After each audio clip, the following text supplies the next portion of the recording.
but now Twitch is the only thing streaming. Alrighty, we should be live on Twitch. We should be live on YouTube. We're just gonna check to be sure. I mean, Twitch is working. Don't need to check that anymore. I can see your chat as well in Twitch. Let's just go to YouTube and then we got it. Finally set up for multi-streaming. I'm stoked. Good to see you, everybody. Who's here? Say something. We're just gonna check to be sure. Yes. Oh, I'm glad. It's working. Good. So, what do we want to do? Illuvium Team Builder. Because this is the most important thing, the best thing you can do right now to practice for Illuvium PvP. You're gonna check out the Illuvium Team Builder. We're gonna build decks because there's nothing else to do right now. And once PvP drops, you wanna be ready. You wanna have that 5, 10, 20 decks ready at your disposal, and then you just can jump into PvP and try out all your decks. You don't want, when PvP comes out, you don't want to sit there and start theory crafting decks, right? You want to start playing right away. So this time right now is really hard to wait for PvP, but it's really important that we are practicing our team building. And that's what we're gonna do right now. So right here I got the Opera of the Phantoms, which is basically a full damage team built around the Rampfire. I'm really curious to try it out. There is not a single tank, nothing. We have 7 fires, 3 scions, and 3 rogues in a Rampfire with just trying to get the most damage out of it. Our ranger is Inferno Phantom. But that's not what we're gonna do today. So we are gonna try to build a new deck together. And I'm gonna take you along for the ride. I'm gonna show you how to do it. I've built a few decks now and I feel like I got the hang of it pretty good. So let's go and check it out. Hey, there's some chat. Illumination needs strategy to tournament for the tournament on December. Yes, that's why I'm here. Because you probably have. How is it with the tournament, with the Wildfire tournament? Do you bring like 3 different decks or something?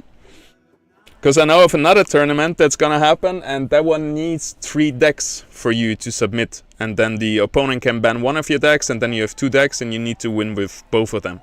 Something like this. So one deck is not gonna cut it. You need more than 1 deck, and we're gonna check it out how to do it. So first off, I like to start with the Illuvials.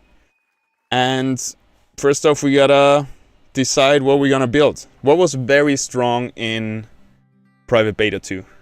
Fighters, super strong. Let's build a fighter deck. I haven't built a fighter deck yet.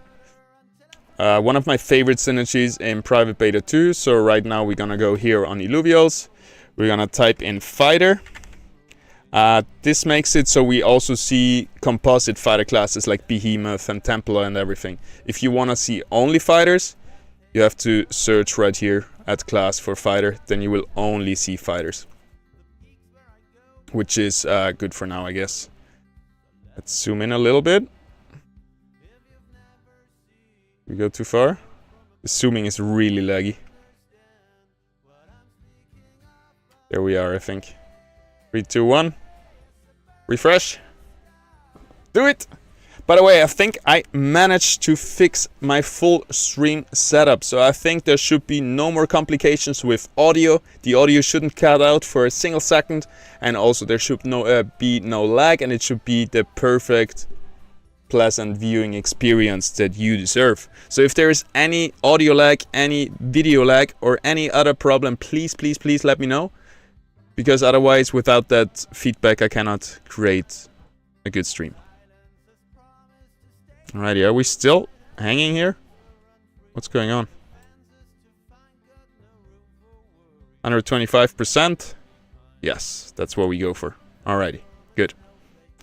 It's a bit weird because you can't scroll down here. I would like to have this up here. But it works. Good enough. So, fighters. What are we gonna bring in? One thing I've realized, for example, if you wanna activate your fighter trait, you wanna bring in the lowest fighters possible.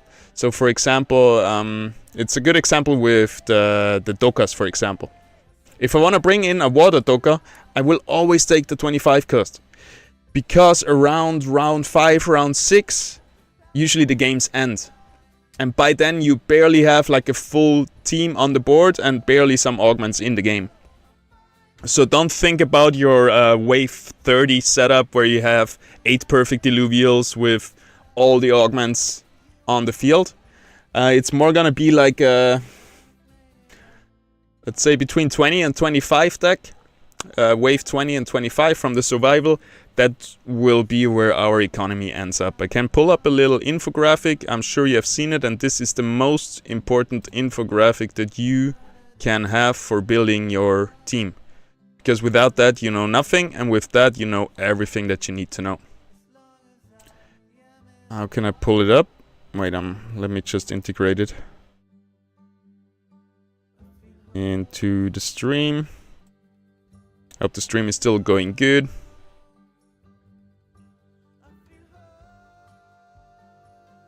Image.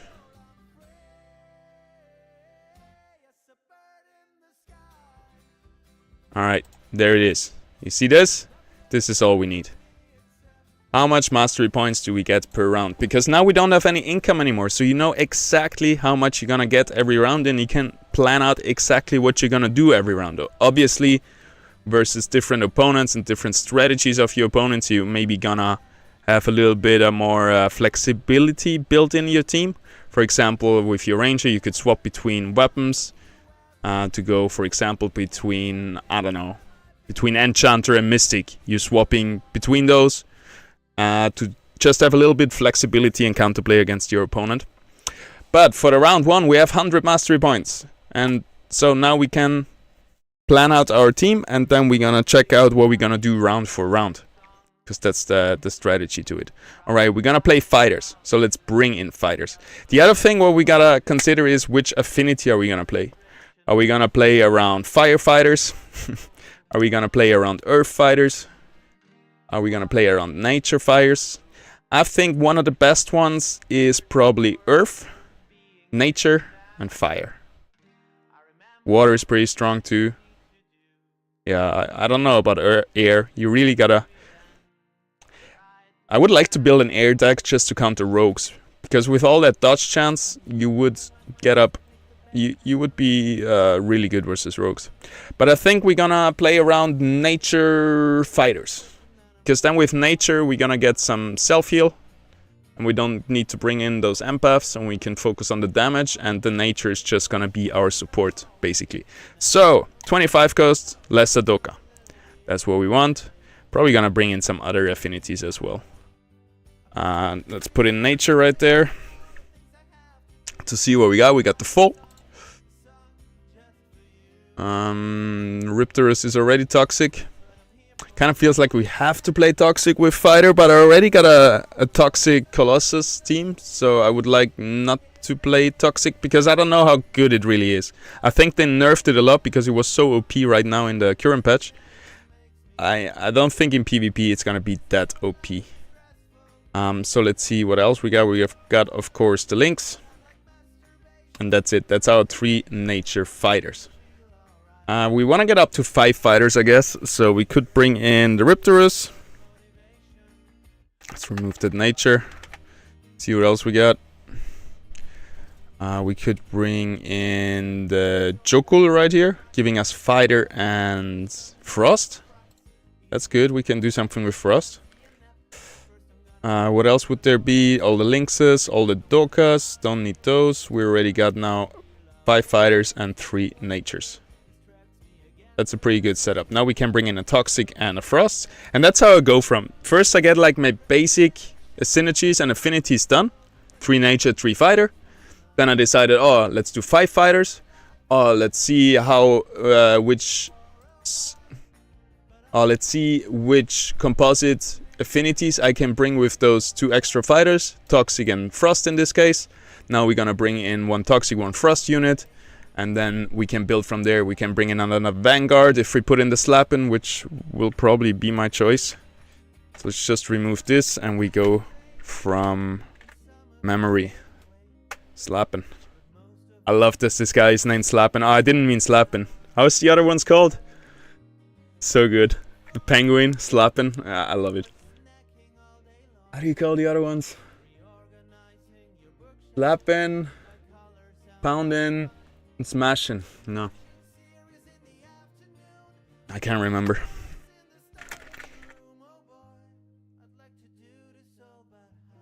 Oh, almost smashing. Slashing. True. Stabbing.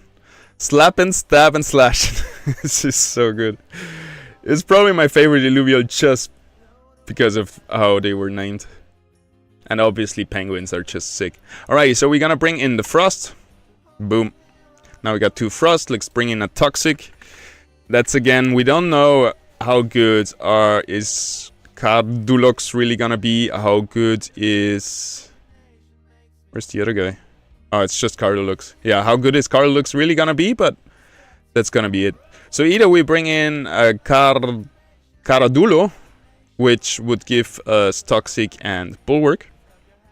And then we could bring in 2 more Bulwarks to finish up our team. Or we bring in Cardulux and we bring in 1 more Colossus, I guess. How many spots do we have left? 2 more slots for the Illuvials. By the way, you can bring in more than 8 Illuvials. But what I find really easy... how do I say that? I find it easier to bring in first your 8 Illuvials to build like your perfect deck, your final build. So I want to bring in the 8 Illuvials that I want to have on the final board. Then I want to bring in some weapons, some augments, some suits. And after that, maybe I bring in some flexible... What was that? Maybe after that I bring in some flexible Illuvial choices. For example, I bring in... if I have some slots open... Maybe we're gonna bring in all the stage 1 Dokkas to get like 7 fighters to flood the board if we need to really win early game. So we could really play around the early fighter synergy and then we replace those Dokkas for Cardulux and Slashing, for example. But because we have 6, it's gonna be perfect to bring in the Cardulux. I don't mind too much about the dominant affinities now. I can swap that out later when I think about the ranges of weapons. So let's bring this guy in. And now we have Frost, Toxic, 3 Nature, 5 Fighter. Looks pretty good already. I'm not gonna lie, this is pretty strong. Now we have the choice between Vanguard and Colossus. Or we could also bring in... yeah. I feel like for this setup, Vanguard is just gonna be better. Because it kind of taunts... It's not like... Because if I put in a Colossus right here... He's gonna sit in the Gnarl or Titan. They're gonna sit in the front line. They're gonna be our main tanks, and then they're gonna die, and everything is gonna go onto the fighters. It's very a black and white linear game flow. But if I bring in a Vanguard, some of the fighters can tank next to the Vanguard, and as soon as the Vanguard ability activates, which should taunt enemies for 2 seconds in a medium area, so then we can taunt away those threats from our fighters, and our fighters can regenerate a little bit with that nature affinity, and by that we're kind of bouncing around the aggro, the focus of the enemy units. And with Colossus, I feel like it's just straight up full focus on Colossus and then full focus on fighters, which doesn't sound as good as bouncing around the Vanguard, especially if we have Nature and Toxic activated, because as soon as we bounce the aggro to another guy, then the first guy can heal up again with those things, drawing out the fight a little bit, giving us a little bit more sustain. So I think this is our final build, and now what we can do doesn't mean like Colossus is a wrong choice. I just think in my head, in my theory crafting, I think if I had to go with one, I would go with the Vanguard. But actually we can bring in a Colossus and then we can swap around them, and this can be our flexible late game Illuvial that we swap out and in, depending on what the enemy has, how they position and so on. So let's bring in... yeah, that's the question, huh? How good is Gnarl really? But since Titanor has just 100 mastery points and we won't activate the Granite affinity anyway, we're just gonna go with Gnarl because he has a little bit lower cost. And now you can see... wait, without the Gnarl? Let's look at our final team. Oh no, that's 6. Wait, 1 second. We bring in the Vanguard, because that is more likely to be our final build. Alright, those are our final 8 Illuvials. We all obviously have a Ranger as well. who will probably be I don't know. Oh, he could be actually a Vanguard. Then we can bring in the Colossus, and our Ranger is Vanguard Bloom, for example. And then you can really swap around. Then our Ranger could have different weapons, and we swap the weapon, which makes us swap between Vanguard and Colossus, for example. So that's gonna be really nice. But just as an example, this is our final build. We say this costs 465 mastery points. Oh, I forgot to. I'm a freaking idiot, dude. I forgot to remove this. Mastery point chart is in the way, yeah. I'm so dumb. I'm just leaving that in there. Well, I'm sorry. Well, at least you could listen to me. What affinity will be more used? Do you recommend Tondo meta or counter meta? What's a Tondo meta? I'm not sure what you mean, Lumax. The best affinities, I have some YouTube videos about it if you want to check them out. But I think the best affinities, basic affinities, will be nature, water, fire, those three, and also earth. Kinda air is the only one that I would set apart, and maybe fire and water. It really depends what you want to do with them, right? If you build a full rogue team, fire is going to boost your damage a lot. But if you build a full empath team, water is going to give them a lot of energy regen. And I think they're all available. You just need to pick them in the right situations. For example, if you build a support empath healing shielding team, nature could be really nice, right? Giving you more health, more regen and so on. But also water could even be better because casting more abilities, getting more energy will help your team even more. Like it will heal more than the nature heal would have provided. So I think they're all quite good. And it really depends what you want to do with them, and I would just read up what they do. So you can do it right here. You put them in your team, you just hover over this and see, alright, nature is gonna give me health regen. And then you build a team around it if you want to use it.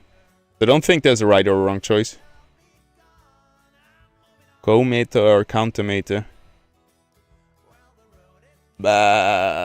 Still not sure what that means. To go for the meta or to try to counter the meta. Alrighty. The thing is, the game is not even out yet, so we don't know what the meta is gonna be. So you just have to theory craft and find the things that you think will work. And that's why we have to build so many teams. You want to have those 10 teams on the side, a toxic team, a fighter team, a scion team, an empath team, and so on. And then once the game drops, you try them all out and see what's the meta, what's gonna be the best. Because we don't know the patch notes yet, right? So everything that's OP right now is probably not gonna be OP anymore in PvP. And that's gonna change. So right now it's really down to theory crafting. There's gonna be an event in the Illuvium Discord where all the core contributors, the Illuvium team, is gonna play with community submitted teams. So they're gonna try out our teams, and that's gonna be our first real insight into the meta and to see what decks will be the best. Alrighty. Well, I explained everything and you didn't see nothing. I was so dumb for me to have the mastery chart in a way. Anyway, quick recap. We started with building a quick recap for our fighter deck right here. We started with the Lesser Nature Doku. We put in a 4 and the Relentless Flora Links. That gives us 3 nature and 3 fighters. Right here, 3 natures, 3 fighters. Then we thought, alright, let's go for 5 fighters then. We brought in the Riptorus and the Chokul. Those have, next to fighter, they also have a composite affinity, which is frost and toxic. So next on we brought in a frost guy and a toxic guy. And those guys, it's like domino, right? I think it's domino, where you have always another piece connecting to the next one. Because now we have Vanguard and Colossus. And so now I decided to go for Vanguard right here. And that will be our final team. Our Ranger could then be our flexible unit who could swap between Colossus, Vanguard, also Toxic. Well, it would be Toxic. It could swap between Toxic, Bloom, Frost, Vanguard, and so on, and really play around and really find the sweet spot against your enemy team. Let's see what's still open. We got Colossus and Bloom. So if you look at Bloom, I don't think we would bring in the Forest right here. Boy, it would actually be a fighter Bloom.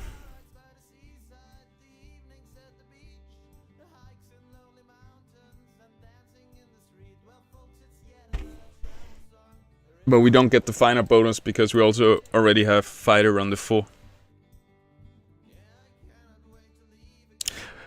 But if we weren't going for nature, we could actually bring in the Forest and that way activate the Bloom. But I don't think the Phosphorus is gonna be worth it, especially the 100 mastery points. What I wanted to show you earlier. So right now we have a pretty low mastery cost team, right? We have 25, 50 costs. There's nothing above 75, and a pretty low cost. This costs 465 mastery points. So now if you have a look at this mastery point growth chart, we can see just after wave 4, for wave 5 we're gonna have this amount available. And many teams and many matches, as I've heard, end around wave 5, wave 6. So this means we barely bring in our full team and we can maybe slap on 1-2 augments and have maybe one good weapon and a shitty suit or whatever. So this is already an expensive team. And that's why I said don't bring in a stage 3 Dokka. You just wanted nature and fire, nature and fighter. You get it for 25 mastery points and be happy you don't need to invest more. To be honest, this, for example, this Relentless Floral Links, super expensive, 65. But that gives us the nature. I don't know if nature is really necessary or if we're gonna try to, like if we swap out the 4 now, bring in the Forest, and then we can also swap out this guy.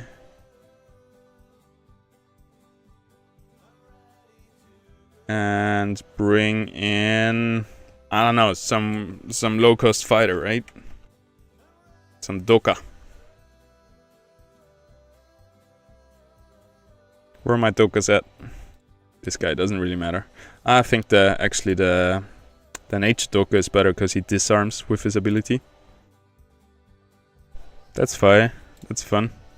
The smaller Dokka looks bigger than the medium-sized Dokka is super small in the middle here. Alrighty. So now we still got 5 fighters, 2 vanguards, 2 bloom, 2 frost, 2 toxic. We gave up on the nature, but our overall costs went down a lot. Well, not a lot. We saved 20 mastery points.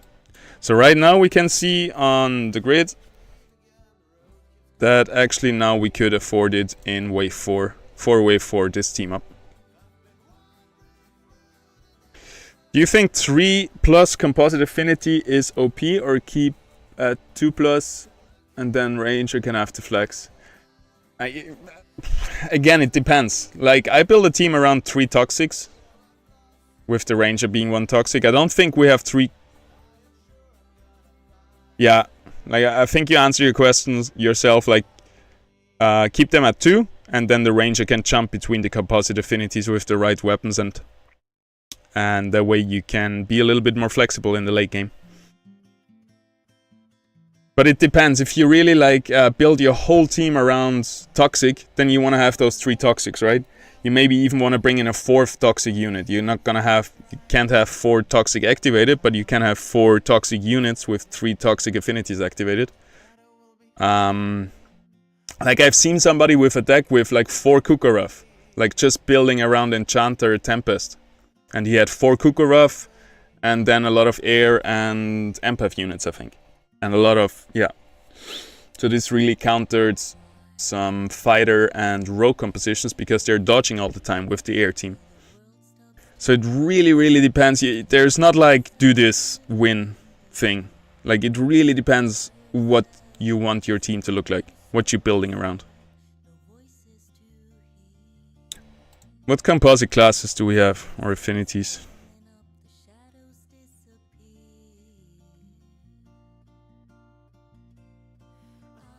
I don't think we have 3 of anything, do we?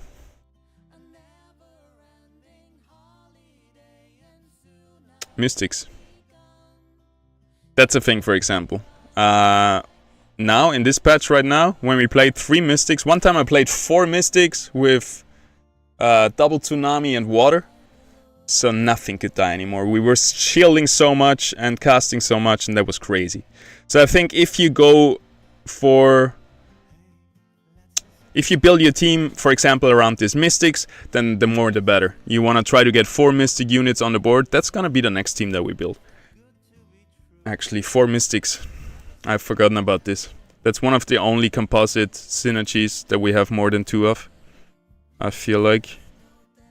There's something else. Invoker is also 3, I think, yeah. Yeah. Invoker, we could also go for 4 Invoker. That would be so sick as well. But 4 Invoker is gonna cost us a lot. Just those 2 units are already 250 right here.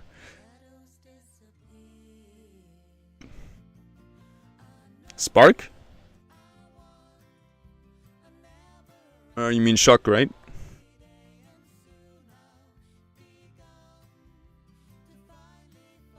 Alright, but let's get back to our fighter team. Especially we gotta decide if 3 nature is better than 2 bloom. And I think it isn't. I really want to keep that nature in. So let's reverse what we did right here. And bring back our 2 guys.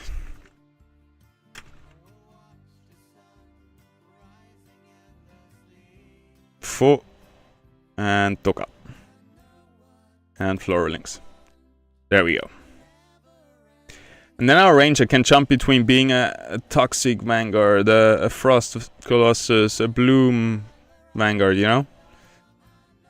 We just need 3 different weapons and the right synergy, and then we can jump around and have our ranger really confuse the enemy. Alrighty, so Illuvials are set, pretty solid. This is a team, it's not optimized yet, and I don't know how the meta is gonna look like, but I'm very sure this team is gonna beat some waves. It's gonna beat some enemies. Like, this is a solid team. Really good compositions.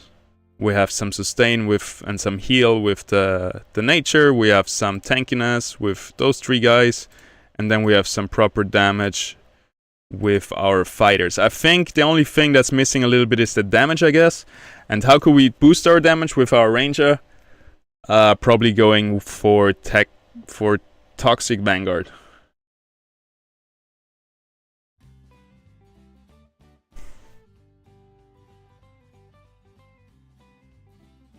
This is really hard. There's like 10 different versions how we could build this team. We could, for example, bring in the Phosphorus, go for Bloom and then Arcanite. Then we would bring in a little bit more damage, and our ranger could also be an Arcanite, which would boost the damage a lot. But let's not play around Phosphorus. This is actually a perfect team up to play around Phosphorus. We would just swap out, I guess, the Toxic, the Cardulux, and bring in Phosphorus for him. How many Bloom do we have again? 2 or 3? 2. 2. But in this case, we could also bring in, for, like, I've seen in Survival where people would just play 4 or 5 Blooms with 3 Bloom activated. So they would play Lolura,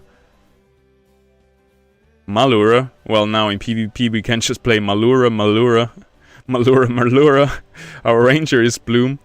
And then we got the Phosphorus as well. Alright. Back to topic. Augments, I don't want to do them right away. I think next thing, the best thing what we can do is now weapons.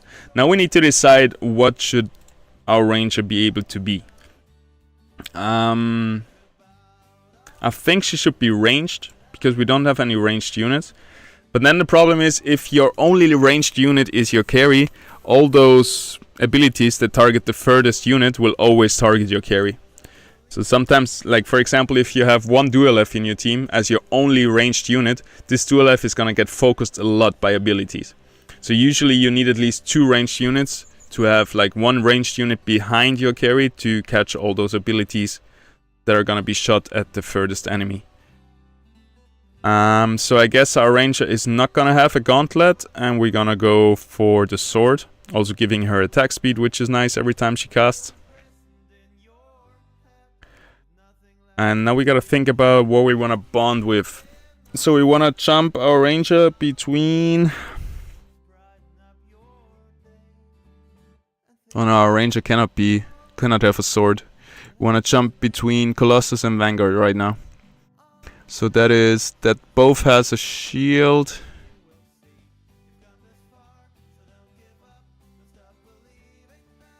Shield. And here it's a rogue. So we would jump between the bulwark shield on the ranger and the dagger. And be bonded with a bulwark unit, yes. So we bring a dagger and a shield to jump between those two. And we want to jump between Toxic, Frost, and Bloom. Probably more between Toxic and Frost. Maybe that ties in a little bit to your question earlier, REM. I would rather go, just in general speaking, it's usually gonna be better to get 3 Frost instead of getting 2 Frost, 2 Bloom. So in this case, we're gonna be jumping with our ranger between Frost and Toxic, and not Bloom. And for this, they have in common the water. So we're gonna bond with a water Illuvial, a water bulwark Illuvial, and our weapons are gonna be dagger, shield, in air for Frost, and in earth for Bloom. Man, it is quite a bit complicated, but alrighty. So give me rogue. Good fighter as well. Is it gonna show both? No. Give me rogue nature. No. Rogue water.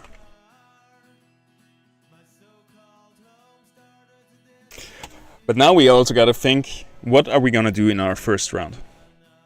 First round we have 100 mastery points. So if we bring in the Doka plus the foe, and we have 25 mastery points left. So what we could do then is bring a 25 mastery points nature sword. It's the only one. Sometimes you have 2 for the same cost. I think the higher tier, you can see it in the 2 bars up here compared to the 1 bar up here, is gonna give you more stats. Because if you go in, you see this does 245 damage, and this is gonna do 255. 28 attack speeds, 27. What? So this one is worse even though it's tier 2. This one is better even though it's tier 1. Weird. Anyway, we're gonna put in the 25 mastery point saber right now. So now we have our first round. We're gonna play Doka. We're gonna play foe. 50 plus 25, 75. And then we're gonna put in the nature sword, giving us 100 mastery point. For the first wave. As you can see here, mastery round 1, 100 mastery points. Boom, got it. Giving us 3 nature, 3 fighter. Really solid. Probably is gonna win a lot of the rounds. And now we have round 1. Then we go on to round 2. So right now we have... Why is there 4 nature? I think that's a little bit buggy, because now we have a nature sword in here. It counts this as the fighter and the nature. Even though I would like to have the ranger weapons separate. Because if we put 5 weapons in here, our whole synergy tab is going to be messed up through the weapons. Anyway, next wave. We are gonna have, again, 100 mastery points. So now we can either go up to 5 fighters, which is probably the best call. Usually it's best to bring in the low cost Illuvials first. So we would bring in... Wow, they cost so much. See, and as I now see, it doesn't really fit. We cannot bring in 2 more fighters. Now just bring in an extra fighter for the round 2, right? Now we just bring in some Doka. Boom. Alrighty. So now for round 2, we're gonna bring in the Doka, 25. And I guess the Flora Links. Alright, doesn't matter too much.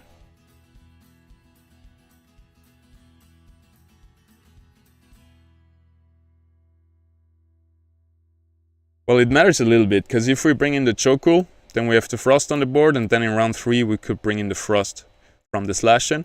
Or if we bring the Relentless Flora Links in, then we would have 4 natures on the board, and we could in the next round bound our Ranger. And still keep our 3 fighter, 3 nature. Anyway, let's play with the Flora Links for now, and then we see. Also, I gotta write this down, otherwise I'm not gonna have a good time. I bring this on screen somehow.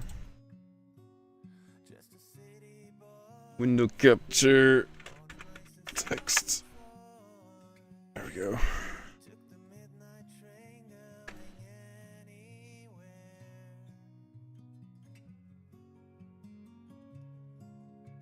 So, round 1.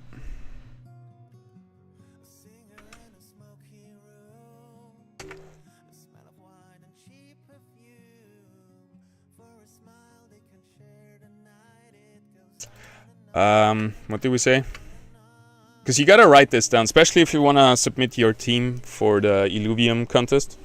You wanna have this written down, the strategy wave by wave, because yeah, the core contributors from Illuvium that are gonna play with the community teams in this tournament are gonna need your strategy. So, round 1. Nature Doka. Plus, what did we say? 4. And Nature Sword, which we gonna call NS in the future. 25 mastery points, Nature Sword. Alrighty, round 2. Earth Doka. Flora Links.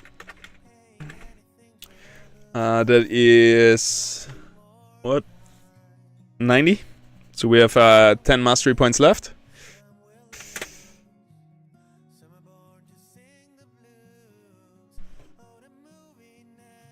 That's the weird spots. When you have 10 mastery points left and you're trying to min-max it, and because now we could bring in a 35 mastery points Nature Sword, but I don't know if it's worth giving up a slot, because we only have 28 cards that we can build in our team, that we can put in our team.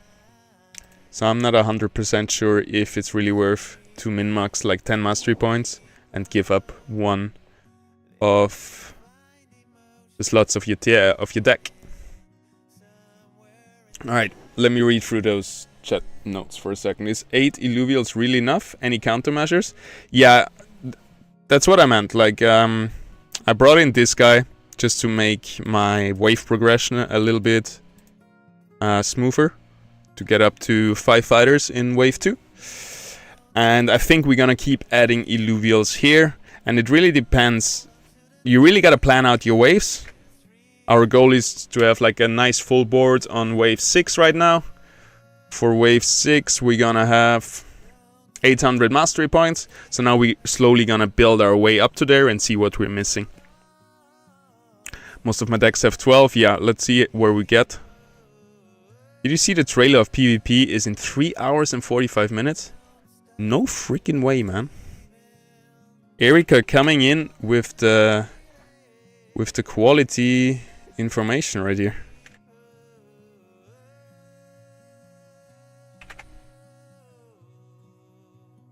Oh, look at that. I put in Illuvium and I'm the 3rd. Really happy about that. And then, when do we see a video of me? Never. I don't know where my CEO is so bad.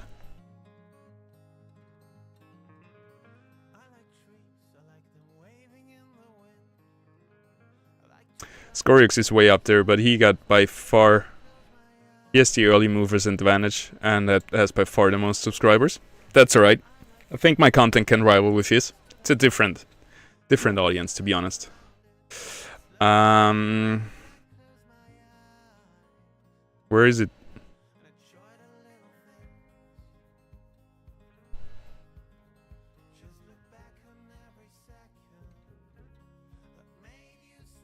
Did I get trolled? Oh, there it is. 3 hours. Illuvium PvP arena. Shoo! But either we stream until that time, or we gonna come online, back online, if we stop the stream to watch this. That's good. Thank you for letting me know, Erika. Teach me some stuff, Baz. Yes, Najib. I'll try. Greetings all. Good morning. Hello, hello. Let's not underestimate the low-cost illuvials. I just punished a stage 3 in survival with a stage 3... with 3 stage 1s. Yes, for sure. I've been saying this a lot. It will always be better to fill up your board with 25 cost units compared to putting the same amount of mastery points in big units on the board with like dual Fs and titanors and so on. Because you're gonna activate so much more basic affinities, which are so much stronger. So yeah, never underestimate the low-cost illuvials, and especially now in PvP, where we have a limited amount of mastery points for waves and games end around wave 5 to 7, I think I heard. So that's not a full deck, but we want to have a pretty good deck by them. So we gotta save somewhere, and we're gonna save with low-cost illuvials right here. Alright, back to the deck building. Where are we at? We're at wave 2. We're gonna bring in... those two guys have 10 mastery points left. Maybe we can do it a little bit different by bringing in the Riptorus instead of the Floralinx. That would give us 20 mastery points left, and then we can bring in armor. Let's do that. So Riptorus, that's 25 plus 55, that's 80. Giving us 20 mastery points left. So now we can bring in the armor for our ranger. That's perfect. Just put in 20 here. Bit of a weird slider, because it's only 20, 30, or 40. So it feels like it should only have those 3 options, and not let me slide this around. It work? Yes, that's all the 20 mastery coin cost armors. And what do we want for our ranger? Our ranger is gonna be a fighter nature, so we want something with attack speed, maybe attack damage, and I think the tier 5s actually provide a little bit more stats. You don't have a lot of different ones, only 3, but if we can find one that fits our ranger, I think that would be best. Oh yeah, instead of putting in the gold here, we could have just gone stage 1 right here. So this gives health, resistances, omega power, energy regen, that's something for casters. Resistance, grid, energy regen, and 18 energy, that's something for tanks. Tanks that want to cast. And there we have it, 140 health, 12 resistance, 12 pure attack damage, and 8 attack speed. Probably the most perfect vest, the most perfect armor right here for our fighter ranger. Alright, let's bring this in. Put it in our spreadsheet, 20 mastery points armor. And then we move on to round 3. Round 3 is the first round where we're gonna have more mastery points. So now we're gonna have 120 to play around with. 120 mastery points. Let's also write down what we have already. So right now we have, what, 5 fighters? 3 nature? Actually 4 nature with our and toxic. With our ranger.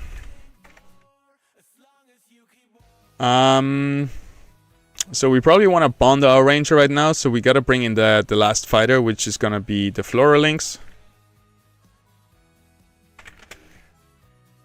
Which costs already 65 mastery points. So then we have 55 left, right?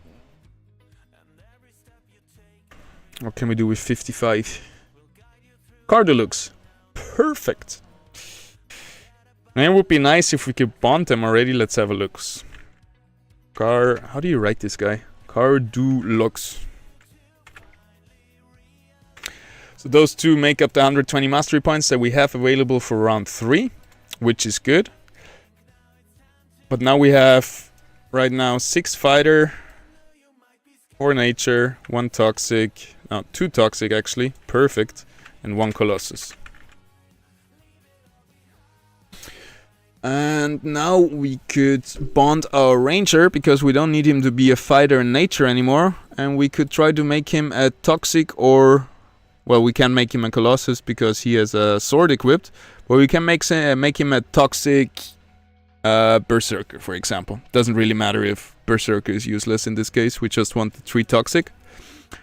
So our nature rogue has to bond with a water dominant Illuvium, which is gonna be either Car Deluxe. Yeah, let's just take Car Deluxe, I guess.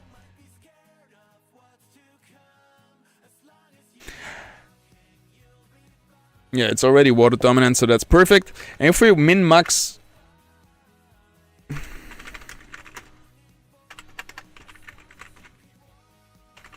And if you want to min-max already, then we would swap out our nature sword to be a nature shield, and then we actually have 2 colossus activated.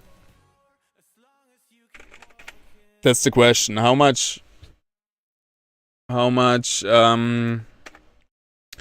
cards can you bring in for flexibility?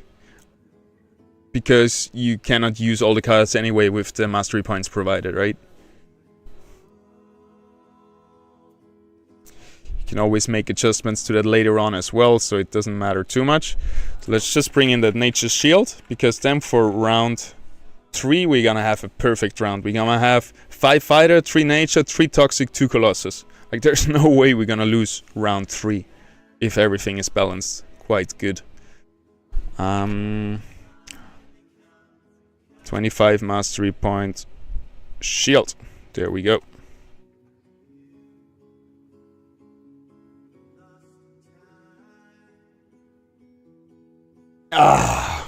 Alrighty, our full deck got reset right here. Good thing I still quite remember what we did. This is really bad. This happens a lot, by the way, so make sure to save every once in a while, because there's no autosave and it's just gonna disappear. So we need that 25 mastery point sword. Can I put in sword? No. Fighter. We had that one in. We had the tier 5 stage 1 armor in there. This one with the attack speed. And then for Illuvium's nature fighter was the most of them. We got a 4. We got a small Doka. And we got a Riptorus.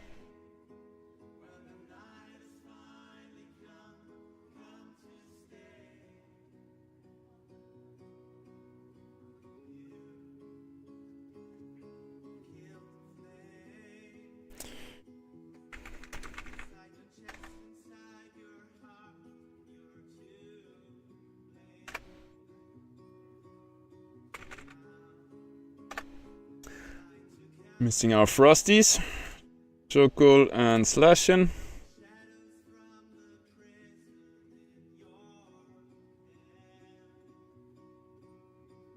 I think we're pretty much there. Why do we have a Bulwark? Oh, because of our weapons. What are we missing? Vanguard.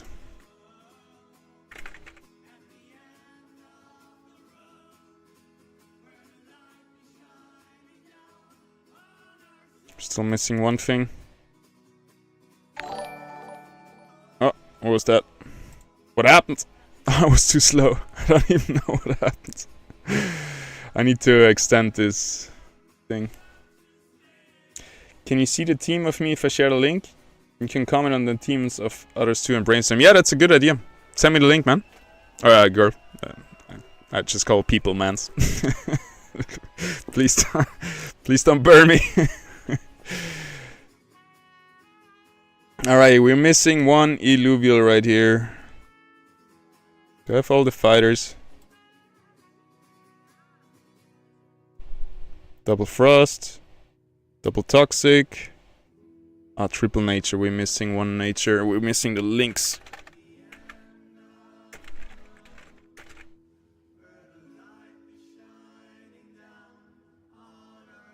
Alright, now we're there. Now we got him. I think we're back where we started. And now we're gonna click save. Otherwise it's gonna be lost again. Alright, so we placed the links, the Cardilux. We bond the Ranger with the Cardilux, giving us 5 Fighter, 3 Nature, 2 Toxic, 2 Colossus. 3 Toxic actually. This is so strong. Wow. Cool. Then we go to round 4. Round 4 is already pretty late in the game, right? So now for round 4, we're just gonna put in what's missing. Also swap out probably the Doka. Do we still have the Doka inside? 1, 2, 3, 4, 5. Who are we missing? Well, it's still pretty hard to really to have a good overview, huh? 1, 2, 3, 4, 5. Yes, they're all here. Oh, we didn't bring in the Chokol yet. Alrighty. Bring in Chokol and Slashin, I guess. How many mastery points do we have? Mastery points for wave 4, 140. So now if you bring in Chokol and Slashin, we gotta sell the Doka first. Round 4 minus Doka plus Slashin plus Chokol.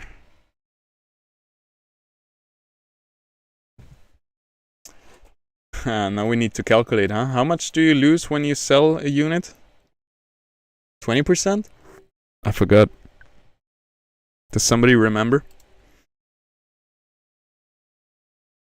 Let's just say we get 20 mastery points back.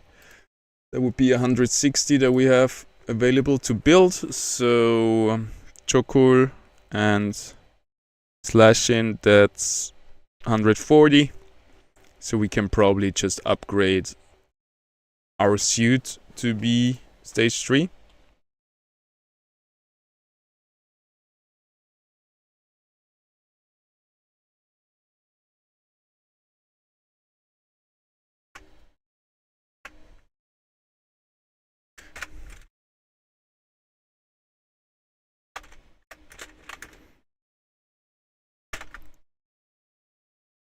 Cool. Round 5, we're gonna start putting in augments, I guess. Because now we have our full team on the board. We have Ripped. Do we have Malura? We don't have Malura on the board yet. We have 1, 2, 3, 4, 5, 6. 5, 6, 7. Plus Malura. And in round 5, we have 160 mastery points. Yes, sir. So Malura is 75, meaning 25 are left over. 100. Wait. Meaning 90 are left over. No, wait. 160 minus 75 is 85, right? God damn. Yes, 85 mastery points left over. Which is again a little bit weird, right? Because we don't have any augments with 5, so we might lose out on 5 mastery points with the min-max. But that's alright. We could also upgrade our Nature Buckler to be 30 Mastery Coins if we have one card left and we want to really min-max. But let's check out the augments, because this is probably the hardest part. I like to just go into stage 3 and pick out the most important ones that I need on my carries and on my tanks. And yeah, this is again hard because you cannot just slap in all the stage 3 augments. Because right now we have 84 left, so we can put in 2, for example, and then in the next round we're gonna have 180 mastery points. So basically round 6 is where we want to get to, because in round 6 we're gonna fill up our board with augments, and then the game should be over by then, I feel like. Alrighty, so Malura plus 2 times 40 MP augments, I guess. We could also go with 4 20 mastery point augments. That's the thing, right? We don't know. Is it gonna be better? Like they're scaling exactly the same. So a 20 mastery point augment is gonna have half the effects of a 40 mastery point augment. And the 30 mastery point augment is gonna have 1.5 the effects of the 20 mastery point augment. So it's scaling perfectly. And I think you're just gonna go with stage 3 augments for the ones you really need, for the really good ones, and then fill up the rest with 20 mastery points augments. So let's do this, and then rank 6, we're gonna have 15%.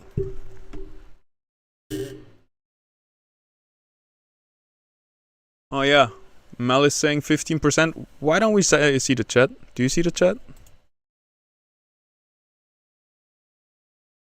Chat is gone. We see the chat over here.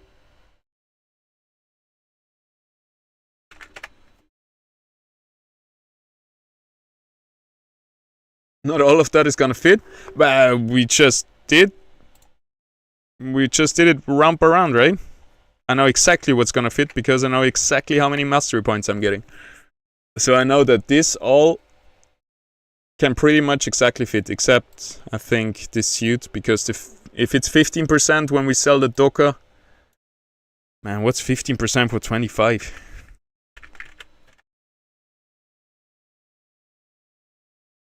$25 times what? 0.15? 3.75. Is that gonna be rounded up to 4 mastery points? I'm gonna lose 4 mastery points. Yeah, so we're gonna be able to afford this suit. So everything right here is sound. We utilize all our mastery points. Hypothetically, you can lose to the 4th round. Oh, for strategy, yeah, I already submitted a deck. So I would just, count down. I would just reduce characters like this and stuff. But that's just for me, for playing. Because look at this, I have different decks, different strategies. I want to write strategies for all the decks I made. So I'm really ready for when PvP drops. And I just can play my decks. And I already did all the strategy for it. Fill up augments. Yeah, hypothetically, I could lose to the 4th round. But on the 4th round, or already on the 3rd round, we're gonna have 5 fighters, 3 nature, 3 toxic, 2 colossus. So I don't think we can lose on round 4 or 5. Because round 1 we're pretty strong. Round 2 with 5 fighters is good too. Round 3 we're really, really strong. So I think we will win versus most of other decks in round 3. If we don't get if our positioning isn't bad and stuff. And then maybe it falls a little bit off in the late game. But I think the first 4 rounds are really strong. Then I'm not so sure if really Malura is gonna give us a big power spike after that.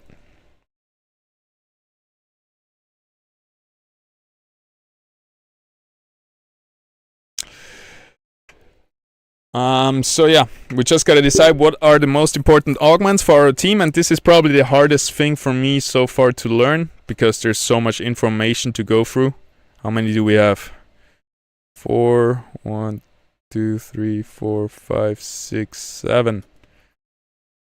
37 different augments times 3 because they all have 3 different stages. It's a lot, huh? 37 different ones.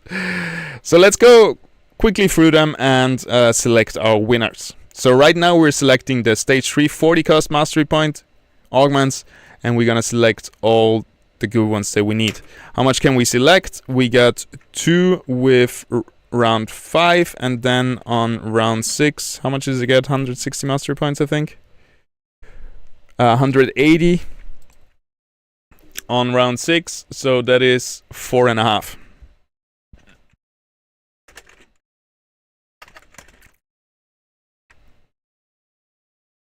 So right now we can look for 6 different 40 cost augments that we really need on our team, and then we have all the augments and everything ready for until round 6, which is usually round 6, round 7, around when teams end. I know some teams are 40 cost augments that we shut the hell up past me.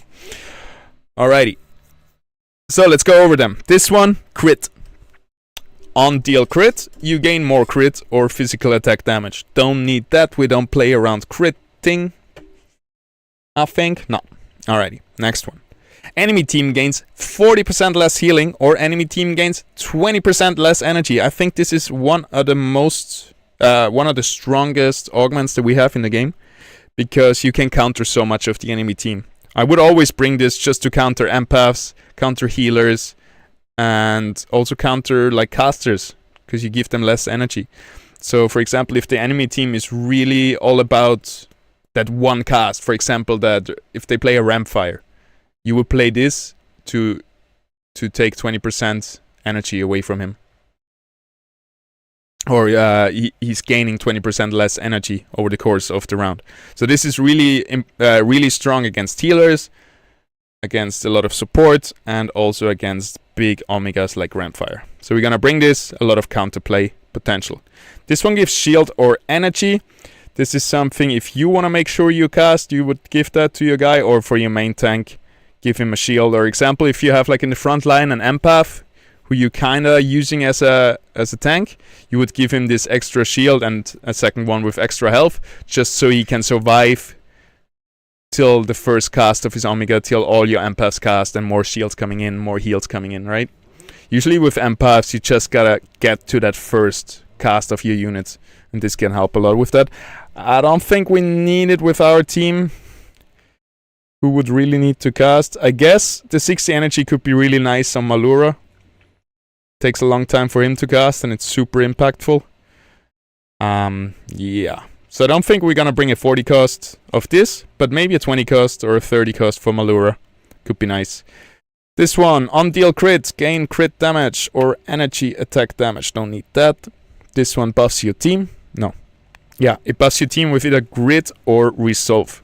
Grit and resolve are flat damage reduction for either physical damage or energy damage. So 40 grit, for example, will reduce every physical damage that comes in by 40.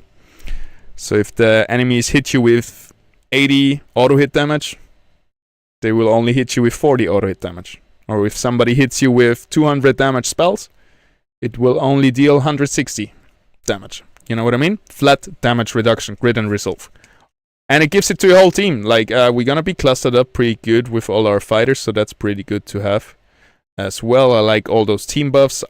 Again, we don't know how the meta is really gonna be. Are they gonna be really strong buffing your team? I hope everything is just balanced, so you can just pick your preferences and you don't have to pick the stuff that's OP, but usually that's not gonna happen. Let me check on the messages.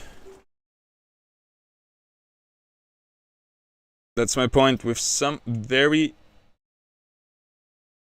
bonded to the send point. What are you talking?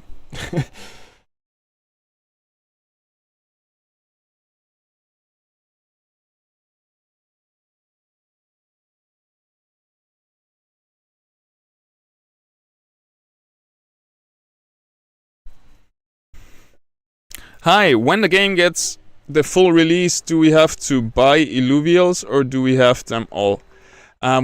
So you don't mean on 28 now when PvP gets released, right? Because that's just open beta. You mean when the game is really going to be released?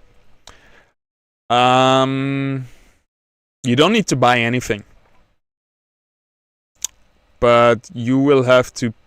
It's like, think of it as like Yu-Gi-Oh or whatever your card game of choice is, as a card opening. All those Illuvials, they are NFTs, they are your assets, they are your monsters, your cards, and whatever. And you're not gonna get them for free, right? There is a free part of the game. We have 3 games, right? Zero, Arena, and Overworld. And all 3 parts of this are supposed to have a free-to-play experience. So you can play all the games for free. You can catch Tier 0 Illuvials for free.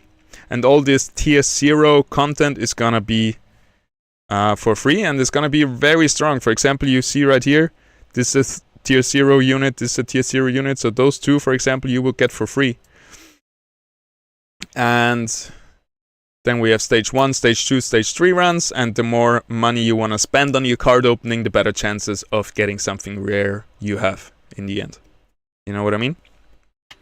Same with Hearthstone. Like, you can play Hearthstone for free, but to be realistic, if you really want to be among the top players or have the best experience, you're gonna have to buy some packs. And that's the same with Illuvial, I feel like. Illuvium. Alright, we got a bit off course. I still want to integrate the chat into the... I don't know why it's not working right now. Give me 1 second, please.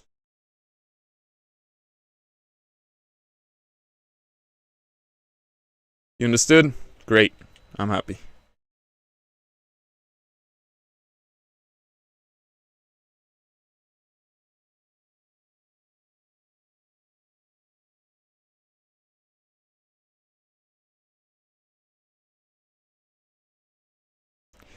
And earlier we had a chat box. I don't get it.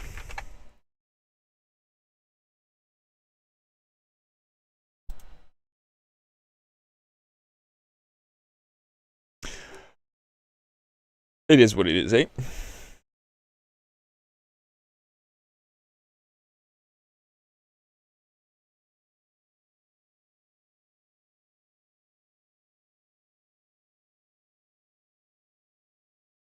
One second and we get back to the team builder.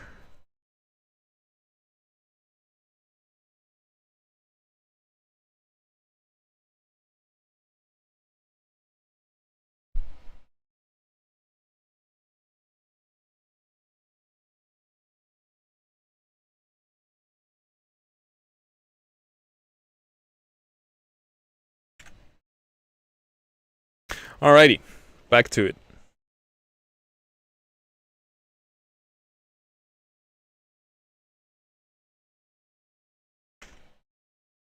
So, gain energy damage on Omega. Gain energy damage equal to 40% of energy cost, or gain physical damage equal to 40% of energy cost on Omega. This is super strong on guys who cast a lot, I guess.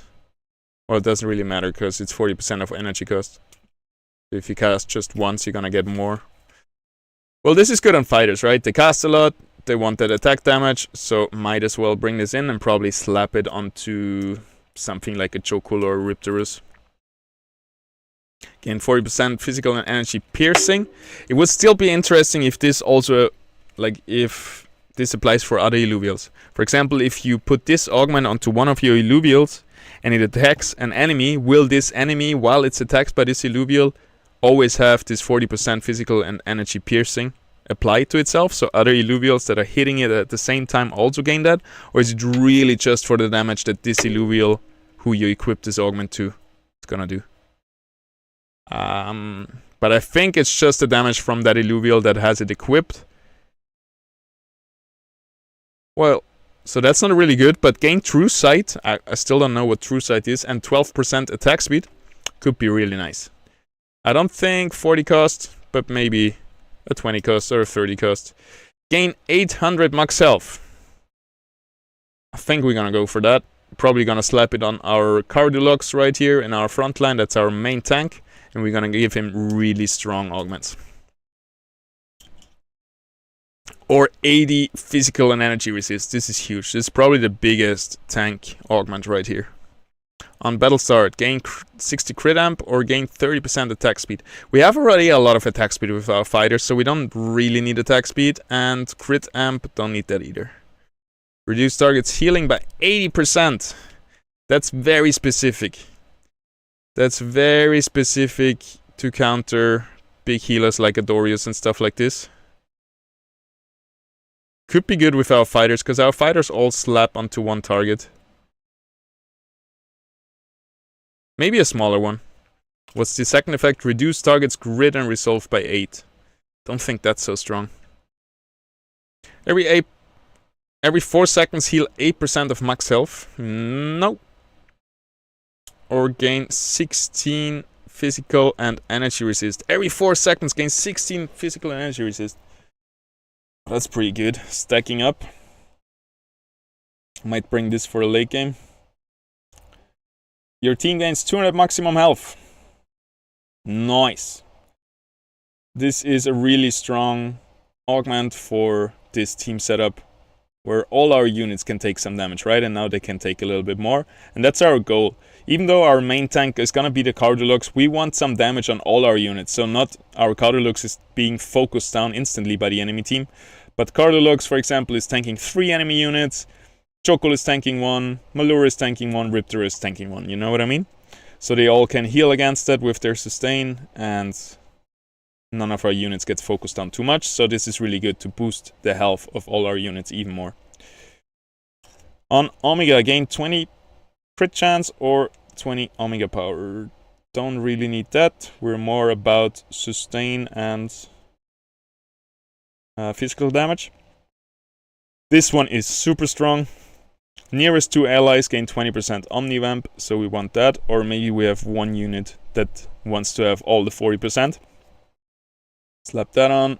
On battle start, gain 60 crit chance or 60 pure attack damage. 60 pure attack damage could be really strong with fighters because we got that attack speed. So now all we need after attack speed is the damage. Let's put that in just to try it out, I guess. And now we're running out of space, huh? We have 7 augments left. And we have 7 slots left. And we have a lot of augments in here already. What's not really worth it? I feel like this is not the best compared to the other ones. Also, this one is a bit too slow. Our rounds will not go forever. So now we came down to those 6 augments that we wanted to find with here, our 2 and our 4. Now we're gonna go. How many do we have for round 7?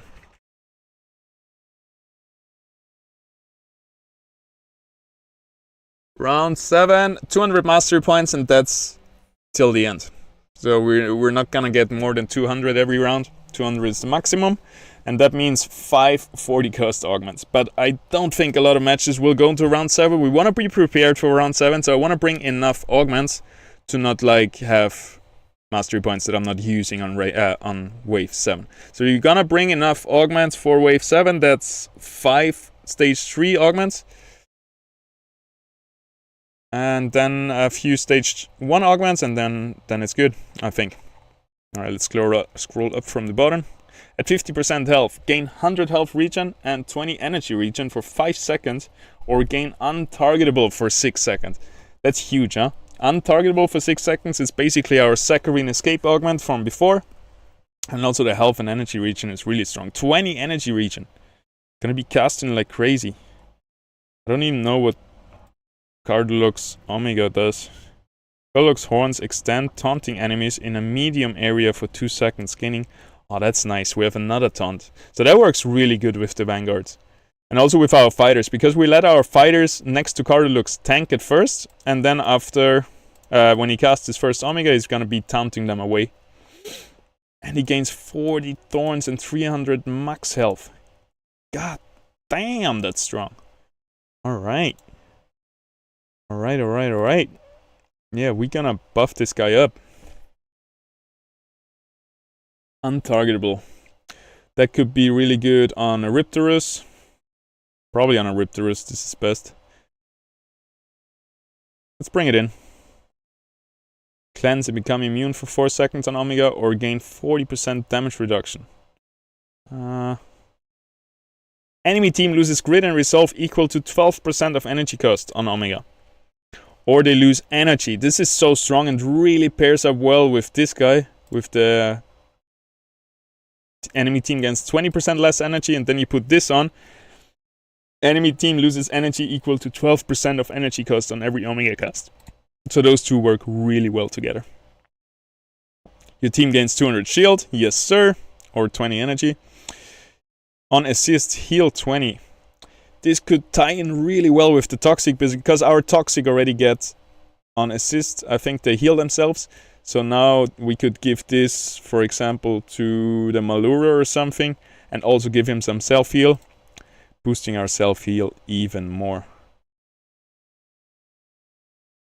Alright, one more. Then we have our 11 stage 3 augments. And then we're going to bring in some smaller ones and maybe some extra Illuvials to be a little bit more flexible. And then we got it. At 10% health, gain Indomitable, which means you cannot die for 6 seconds, or 600 shield and cleanse. Seems pretty good. But then again, this one gives 600 shield and cleanse at 10%.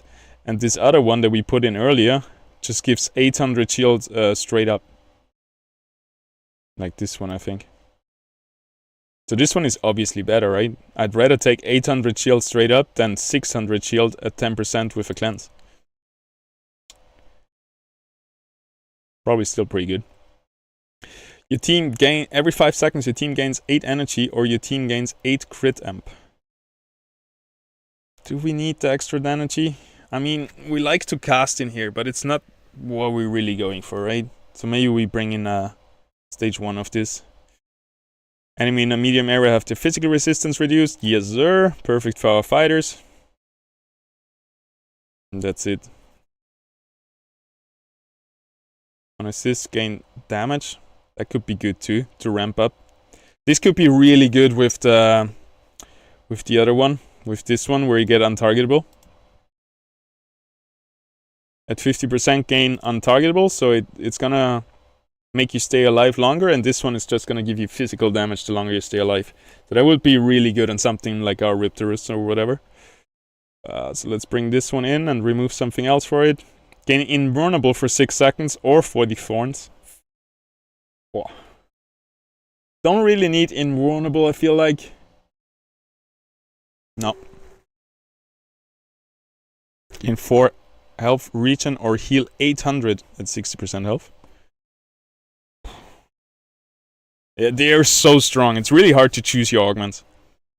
And that's why I would always opt into having the lowest cost Illuvials, because then you can just play more augments and they feel so strong. On battle start, enemies in a medium area have the energy reduced by 60. Again, nobody's gonna cast ever.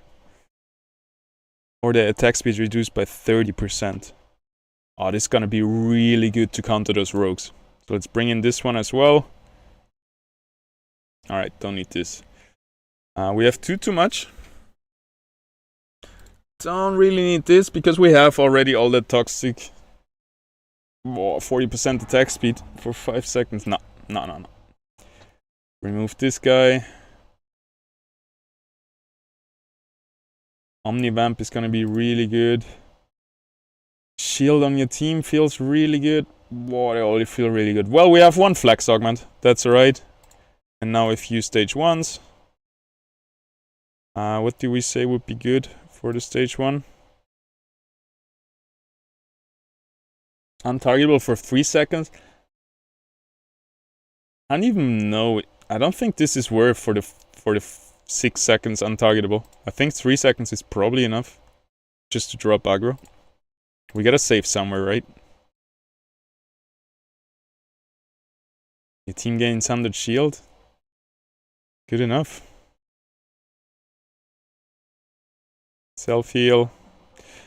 And... Boy, we still don't have a better sword. But we have 1 spot left.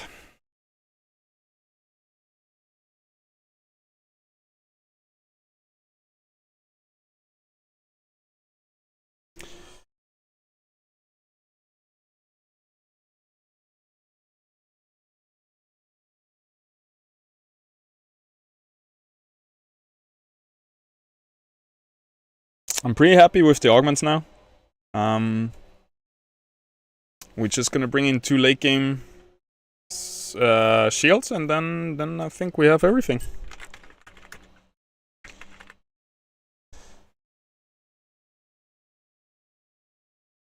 What did we say? We want to swap between toxic and frost. So we're gonna bond with water, and we're gonna bring an air shield or a nature shield. Air and nature shield to gain frost and toxic. We can swap between frost and toxic.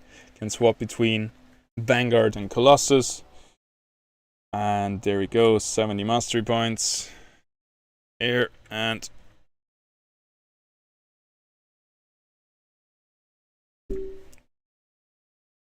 boom. That's it, that's all. That's our full build. The only thing that we have to check again is our dominances. Let's save real quick so nothing gets lost. Now we just gotta check for the dominances. The Cardiolux was fine with the water dominance. And I think our Riptorus should also be water dominant. But we want to jump between what? Between Vanguard and Colossus. So we could also bring in... It's hard. You would have to bring so many weapons if you want to jump between too many composite synergies. Because now with those two, we can jump between... with those two, we can jump between Colossus Frost and Colossus Toxic. But we can't get Vanguard. I don't know if we even want Vanguard. 3rd Vanguard. Feels like we need more people in the front line. 2 Vanguard in the back line is enough because we don't need to protect any rogues of ourselves. We gotta protect our fighters, and Colossus is gonna do a better job in that. But yeah, just know, if you wanted to be even more flexible, you would just remove one of the augments, I guess, and then bring in you could bring in a rogue, a dagger, nature dagger, and an air dagger, and then you, with those 4 options, you would be able to have Vanguard Frost, Vanguard Toxic, Colossus Frost, Colossus Toxic. But I don't know how much this is really gonna change. Like, this is not such a big flex change, but it's free, right? We can change the armor and the weapon of your ranger for free, and its positioning. So that's how we get free flexibility and free counterplay into it. Save. Really happy. Ooh, it took a while, huh? But it's not so bad, right? It takes some time, but you saw how my steps leading up to it were really easy to follow. First, you just pick what you want to build around. I said fighter. So next step after picking fighter, which affinity, basic affinity we go for? Nature. We don't even have to go for basic affinity. You can just start with fighters, and we could have gone into bloom instead of nature as well. But we said nature fighter, so we put in 3 nature fighters. And then we said 5 fighters. We put in 2 more fighters, which give us frost and toxic. And then we put in frost and toxic units. And then we suddenly had a vanguard, so we put in a vanguard unit. And suddenly this looks really, really good. So I think this has a good chance of winning a few rounds. And reminder to save. Thank you. Is there an attack speed cap? I don't think so. I don't think so. Could be strong.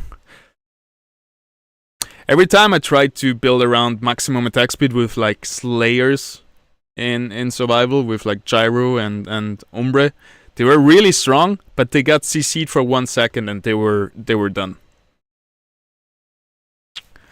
So yeah, you would need at least like lifesteal to kind of sustain that attack speed. This picture was a lot in the way, huh? I could have minimized it a lot. Then I could have had this one minimized as well.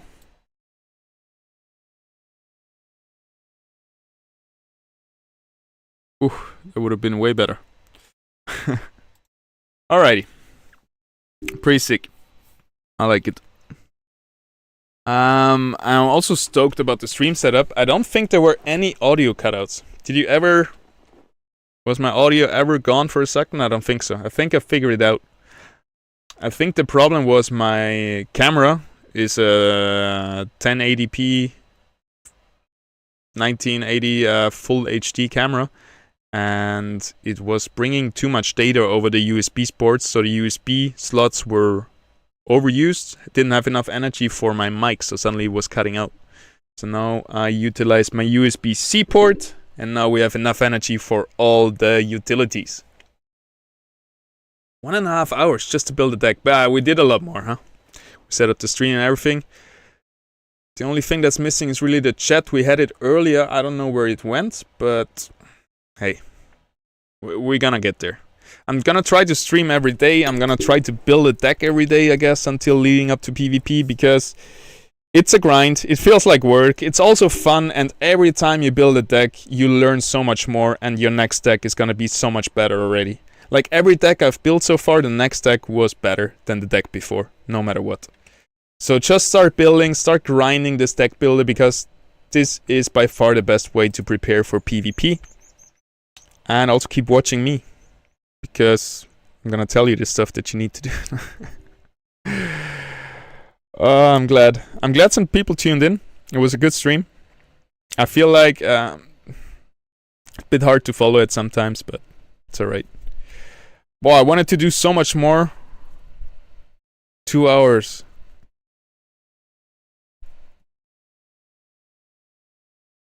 Make sure to watch. I wanted to watch some Illuvium content, maybe some Scoriox video, because the reacting has been going so good. Should we watch his team builder video and just rant about it? Easy beginner guide, team builder guide. Good thumbnail. 23 minutes though. Ah, it's a bit too long. What else we got?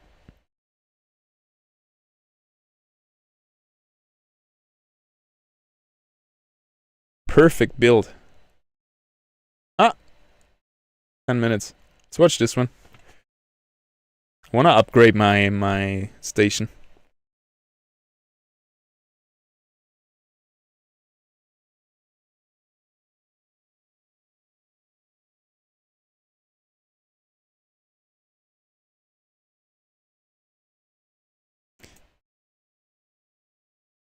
So you might have seen that Illuvium announced they'll be on the Epic Game Store, but did you notice at the very bottom of the page, we can see the actual specs your PC needs to be? I didn't notice that.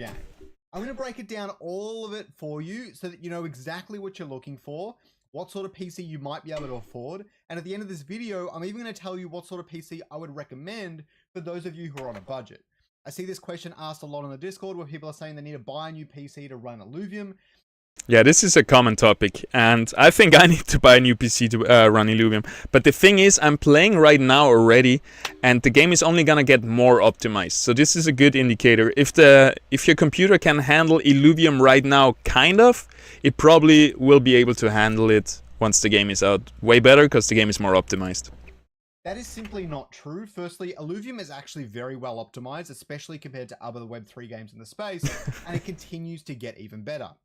These specs that I'm showing. Yeah, it is already pretty optimized, but it's, like you said, gonna get better, and on release, it's gonna be better than now. Screen, and we'll explain in a minute.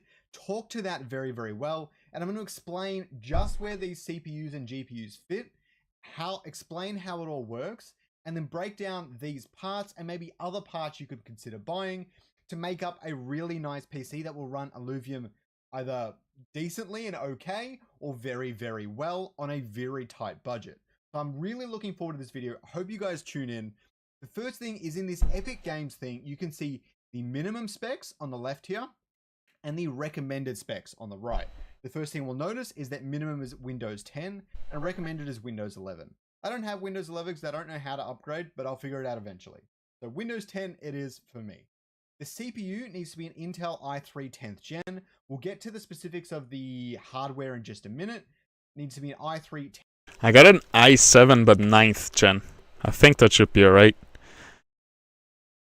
10th gen, and a recommended is an i5 10th gen, which is actually relatively cheap. You'd be surprised.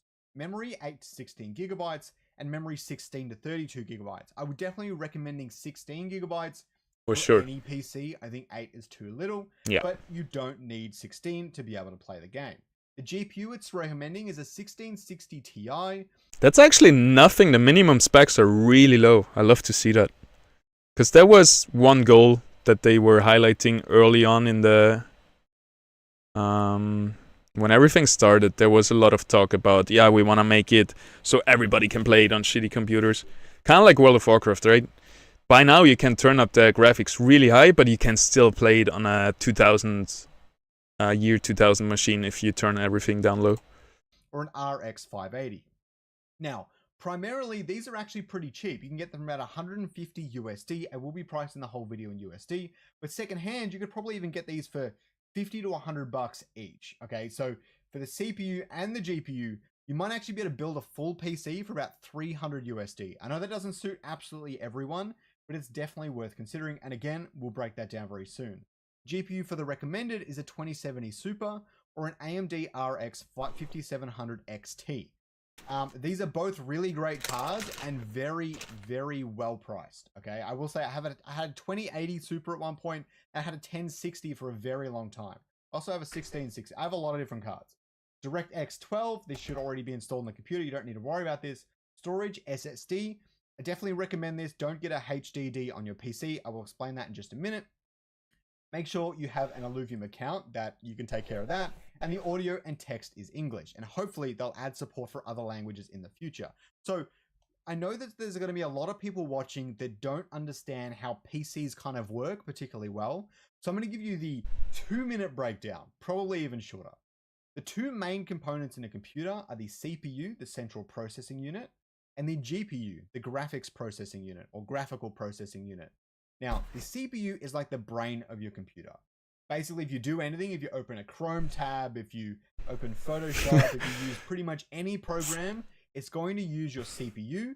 And depending on how fast your CPU is, if it has double threading and all other fancy stuff, that's how fast your computer will run and how smooth everything will feel. Games typically don't actually rely on this too heavily, but you can run into trouble where it's still too weak. So you don't need a strong CPU. I didn't realize this was a beginner tutorial to building computers or a beginner tutorial to computer components. So it needs to be somewhere in the middle, but it can be on the weaker side. Now, the GPU is the graphics processing unit.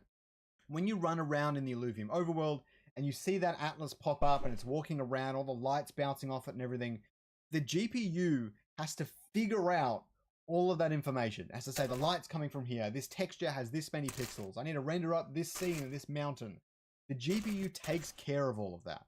So having a good GPU is very important to be able to run the game smoothly, high frame rates, good fidelity, all of the rest of it. And that pretty much breaks down what we're looking at here. So the first thing we'll take a look at is I found an image here of the GPU power ladder. This is from Assets.io. GPU power ladder, 9 game average frame rates versus RTX 2080 Ti. Obviously, this is a little bit old, but this gives a good visual of where all of these different cards sit in the hierarchy. Now, as you'll remember, it recommended a 1660 Ti or an RX 580. So it looks like the 580 is a lot lower than the 1660 Ti, but it's a lot weaker. This basically just means it's a lot weaker. Pricing wise, we'll go through in that in a minute, but if you have to choose between one or the other, and they're both the same price, choose the 1660 Ti every single time. If you want something in between the minimum and the recommended, I would definitely be going for something like a 2060 or a 2070.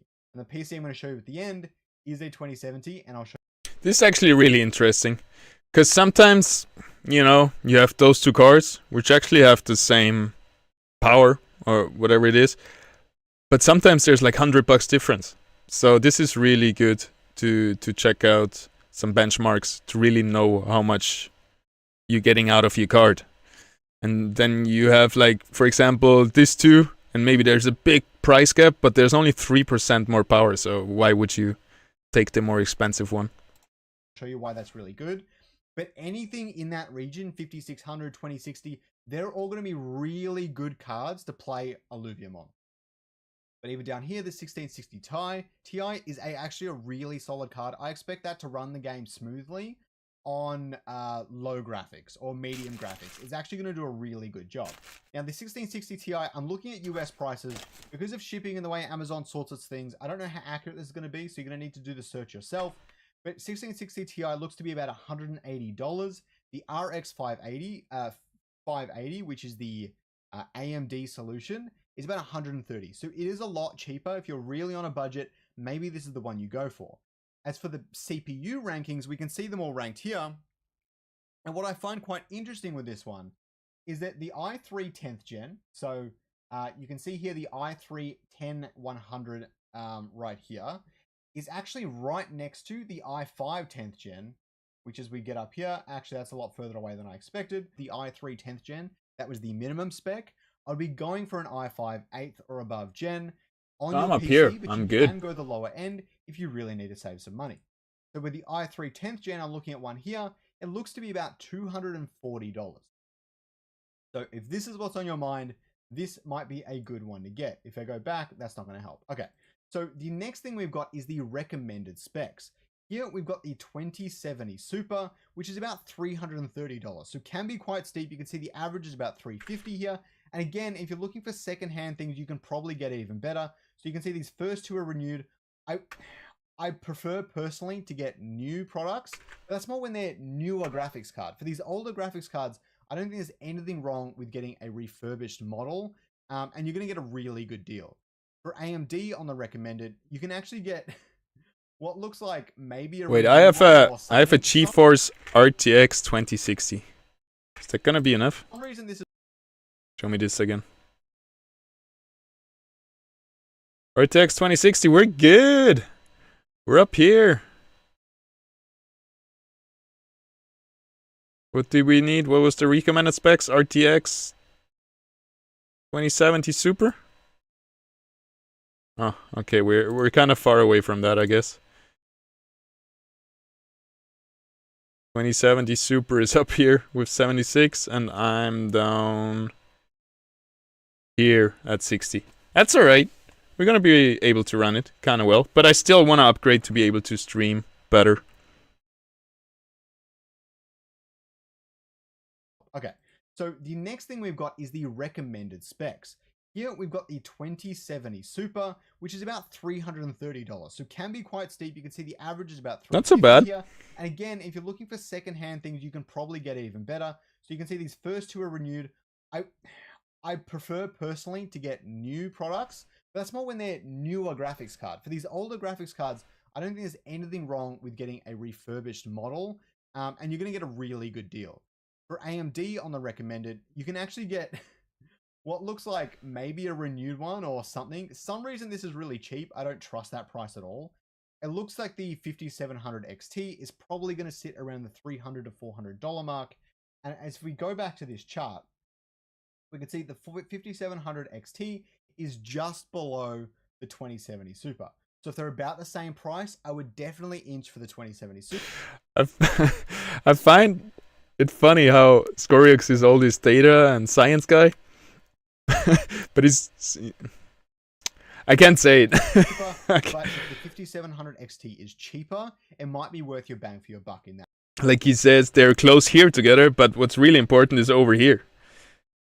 Because, like, those two are close together, yeah, they're the same, but those two are close together too, but there's a big jump, you know? Okay. So I'm just picking on it. The i5, this is a powerful i5. I'm looking for 10th gens, but these are insane.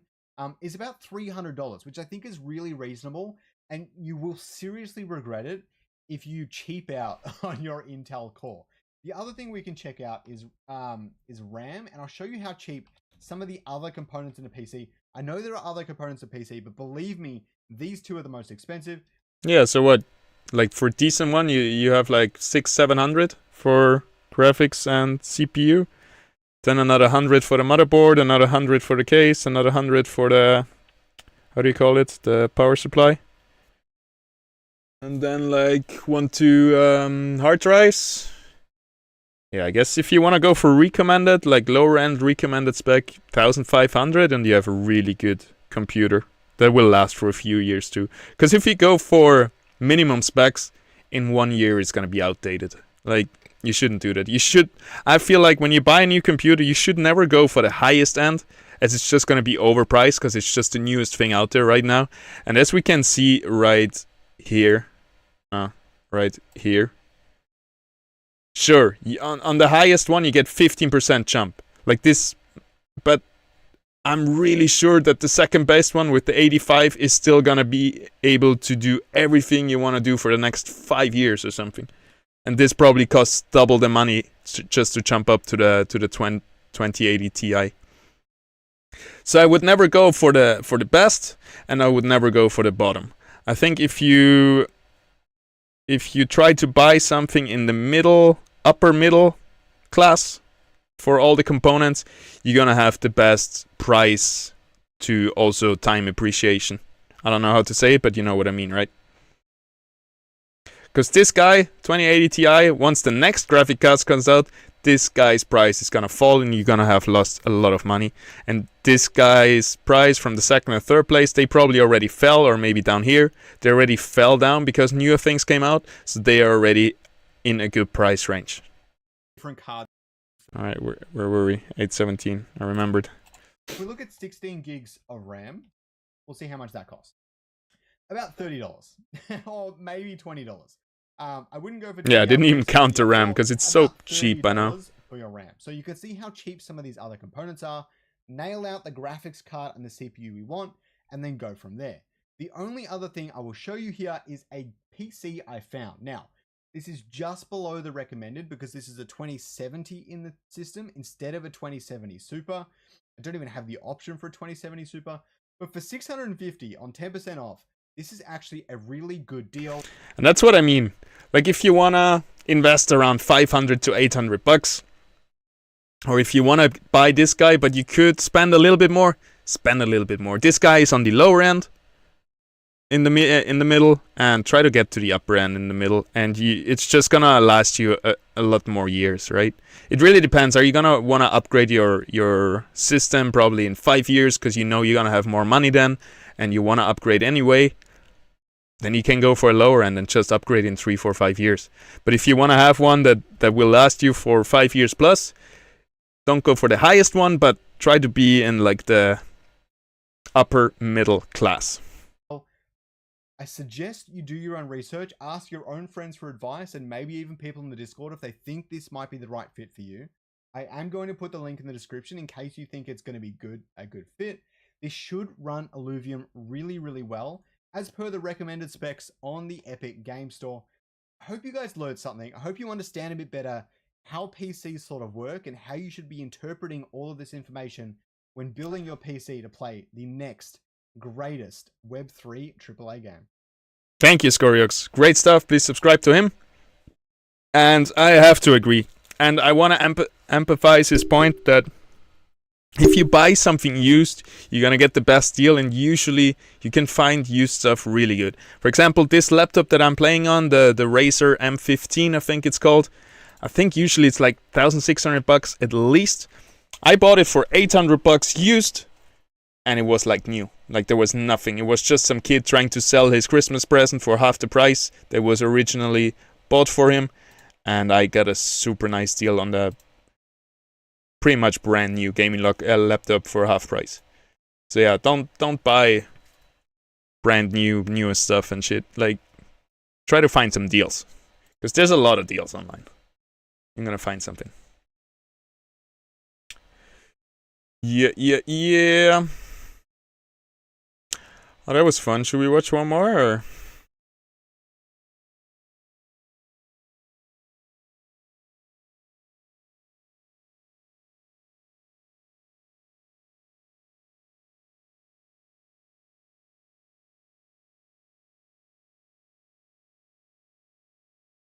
This one. Then we call it a day. Then we take a little break, and then the Illuvium PvP trailer comes out. Stoked for that.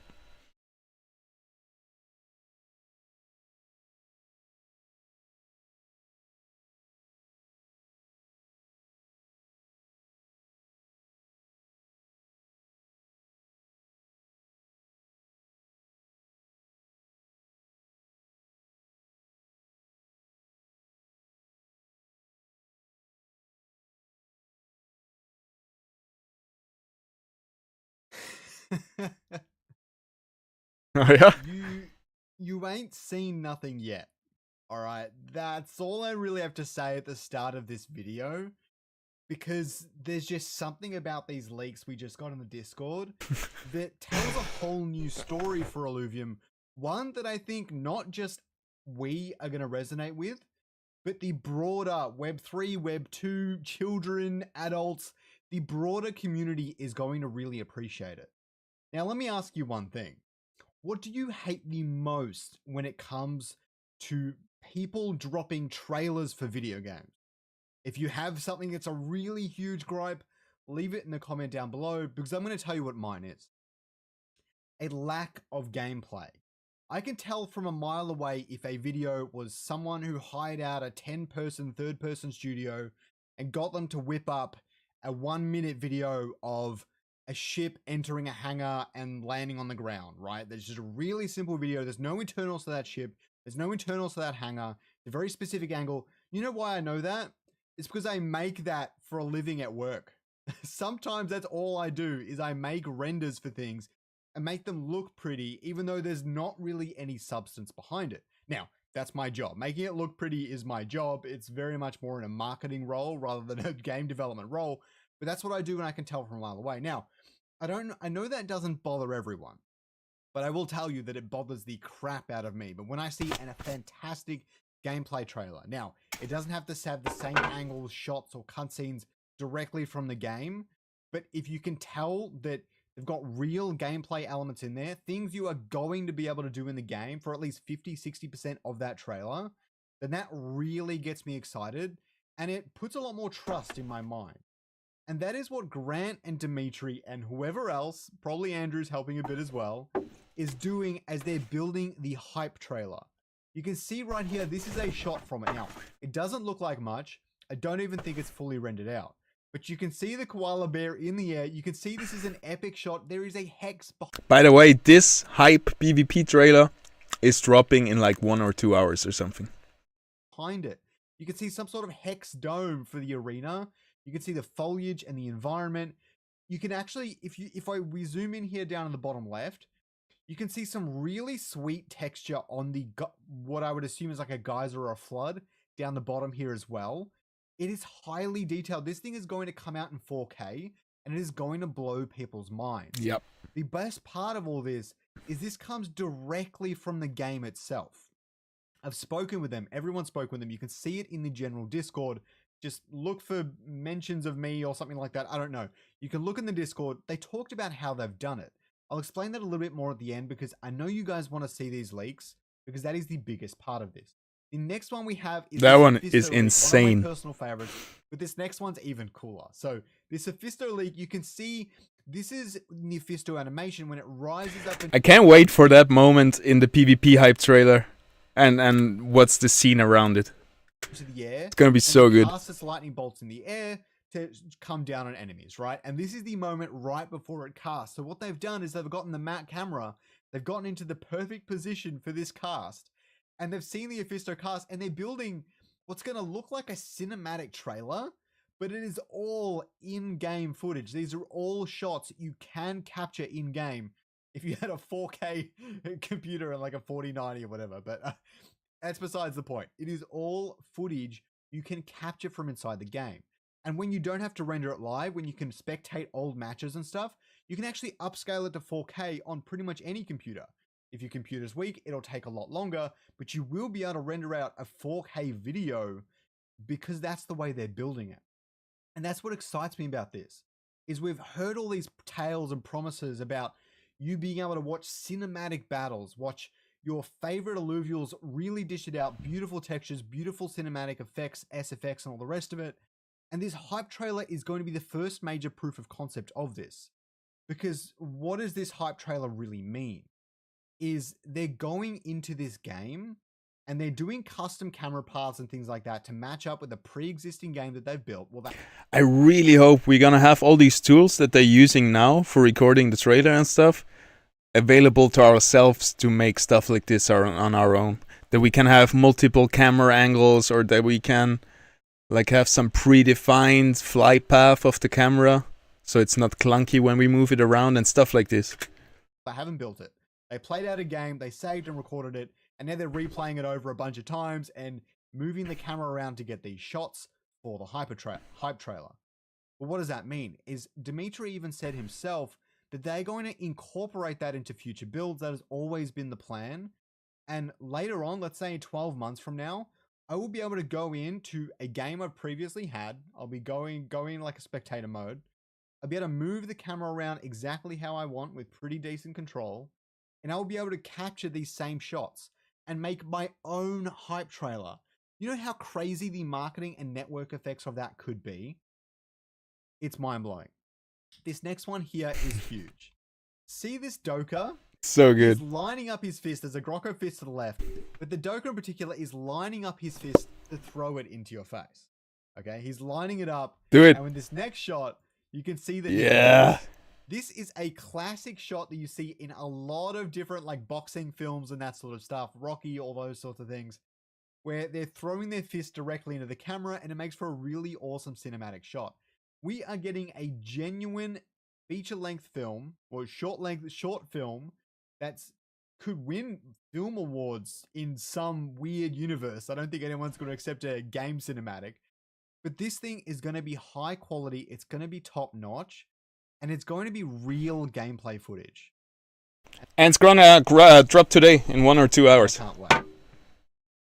And the biggest thing about it, I think, is that it's gonna look so good, like 4K and everything, and almost cinematic.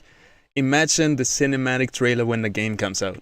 That's what I'm excited for. Of course, I'm excited for the PvP hype trailer, but I'm most excited for cinematics because I absolutely love them in games like World of Warcraft and stuff like this. So Illuvium cinematic trailer with the quality that the team is putting out, it's gonna be mind-blowing. But let's check out the PvP hype trailer in a bit, and probably you can see it up on the screen right now. Check it out, because we're gonna react to it in the future. Yeah. Alrighty, one more thing that I wanted to go over, and then we are at the end of the stream. I wanna check out an old video of mine, maybe look at it, and unlist it, delist it. I want this to be like a regular thing on my streams, because I wanna weed out the bad content. Because as you might or might not know, I have over 400 videos. Let's scroll through them and try to get to the end, because there's no button to get to the actual end. You have to scroll through them. And there's a lot. There is a lot of videos, and many of them are not up to date anymore. They don't have the quality that I want them to have. So I want to start unlisting things. And especially when we get to the shorts section, I had like this phase where I did like 200 shorts a day. I'm gonna delist a lot of them, but here we are, my first video. Starter Illuvium guide, trailer and gameplay intro for beginners. 400 views. I think the name is a little bit bad, so let's change that real quick. Let's say beginner Illuvium guide.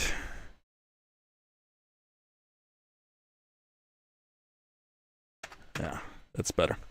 Alrighty, we're gonna keep this and this. Like, those are actually my most viewed videos. The video, my second and my third video are some of my most viewed videos ever, with best affinity tutorial, and also the positioning guide, I think. Yeah. Beginner intro, positioning guide, best affinity, best class, and then we have a rapid dev block. I'm really stoked about the thumbnail, to be honest. I put Aaron's face here on the Doka, so I think the thumbnail is legendary, but it has almost no views, and every time I did it, it kind of bombed, and it never really anybody was really interested when I was running down the dev blocks. So I think, especially because this is February 22, this is something that we don't need anymore. We're gonna check it out for a second, then I'm gonna die of cringe and delist it, alright? We're not gonna watch the whole thing. It's only 4 minutes though. What's good, everybody? Wah!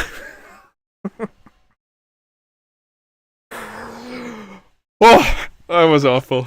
video we're gonna talk about the new Illuvium dev blog, and let me tell you, it is absolutely amazing. So one of the first thing it says, Well, I'm selling it pretty good.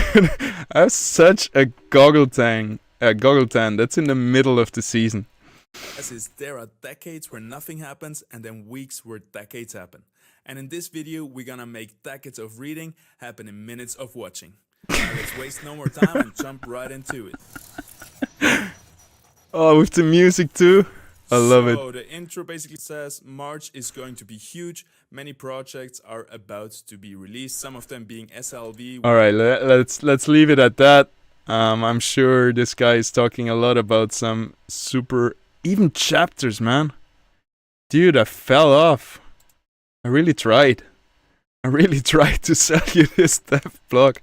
Wow, the beginning is so cringe. Well, what's good, everybody? In today's Oh, it's actually perfect timing. I actually like it. So we're not gonna delete it, but we're gonna unlist it because yeah, this is not relevant anymore. There you go. One trash video less in the collection. Hey, we're gonna close the stream now. I think let's see how long till Illuvium is bringing out. It's so funny that if you put Illuvium, the Illuvium channel is not the first thing. I can't even find the channel. If you go on channels here, I hope it's the first thing. Or is it? At least. How long till the PvP trailer comes out? 2 hours. Alrighty. That's too long, but either I come back online to watch it together with you guys, do a little watch party, or I just watch it by myself, record it, and upload it as a video on my YouTube. Either way, thank you so much for tuning in. I see you in the next one. I very much hope I'm gonna be streaming again tomorrow, because I want to do this every day just to get really consistent with being live, talking, the production and everything. Because I'm also gonna be shoutcasting tournaments. I think I can leak this by now that I'm gonna be shoutcasting some Illuvium tournaments, and I really want to get my production level up to high standards to be ready for that. So see you tomorrow.